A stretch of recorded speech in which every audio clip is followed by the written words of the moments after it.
કે આપણે આ બે ઇન્સ્ટ્રુમેન્ટ સાથે એવી રીતે ગાઈએ કે લોકોને શબ્દો સમજાય.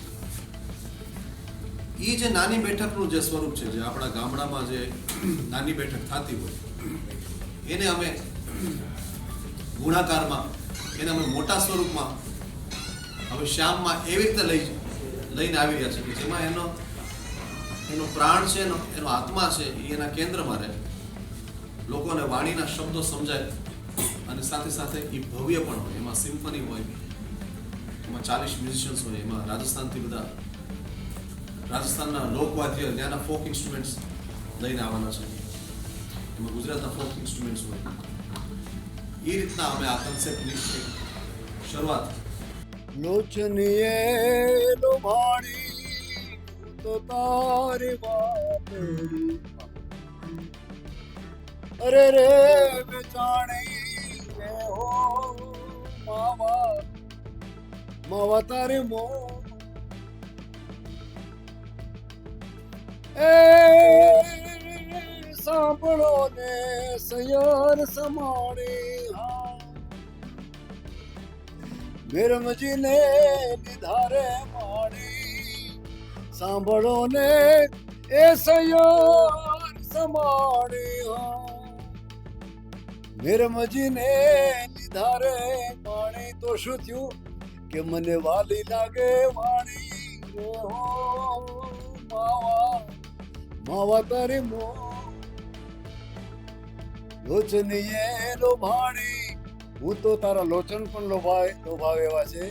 લોચનીએ લોભાણી, હું તો તારી વાતડીએ, તારી વાતો પણ બહુ મીઠી લાગે.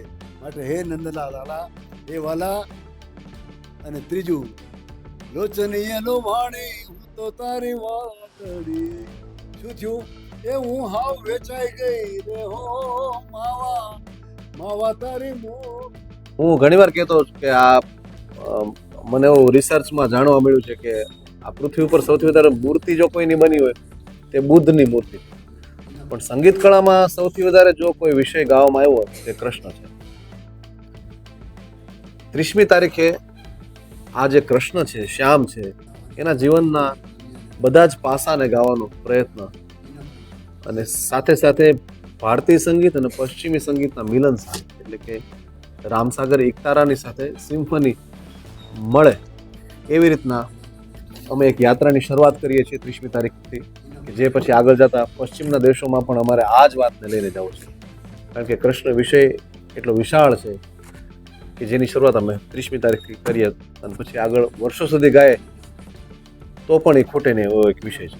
ભારતીય વાદ્યો જેમ કે પખાવજ, રામસાગર, લોકવાદ્યો જેમ કે કમાઈચા, મુરલી, બીન, શહેનાઈ, બેન્જો, વાંસળી, આ સાથે રિધમમાં તબલા, ઢોલક, ઢોલ, આની સાથે પશ્ચિમનો રંગ એટલે કે સિમ્ફની મ્યુઝિક, જ્યાં વાયોલિન, વિયોલા, ચેલો એ બધા ઇન્સ્ટ્રુમેન્ટ મળીને સિમ્ફની અને એકતારા સંગીતનું કોમ્બિનેશન સાથે અમે આ દિવસ 30મી તારીખે ગાઈ રહ્યા છીએ. બધા જ કલાકાર મુખ્ય છે આમાં.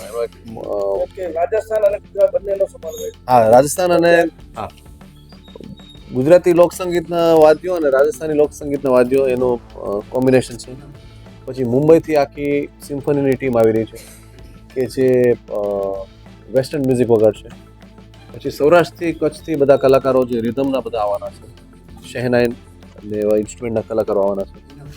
તો બધી અલગ અલગ જગ્યાએથી બધા ભેગા થઈને ભારતીય સંગીતને અમે મૂકી રહ્યા છે. એકચ્યુઅલી આમાં ખાલી ગુજરાતી સંગીત નથી ગાવાનું, આમાં રાજસ્થાની મીરાબાઈના ભજનો પણ ગાવાના છે, બંગાળી સંગીત પણ ગાવાના છે.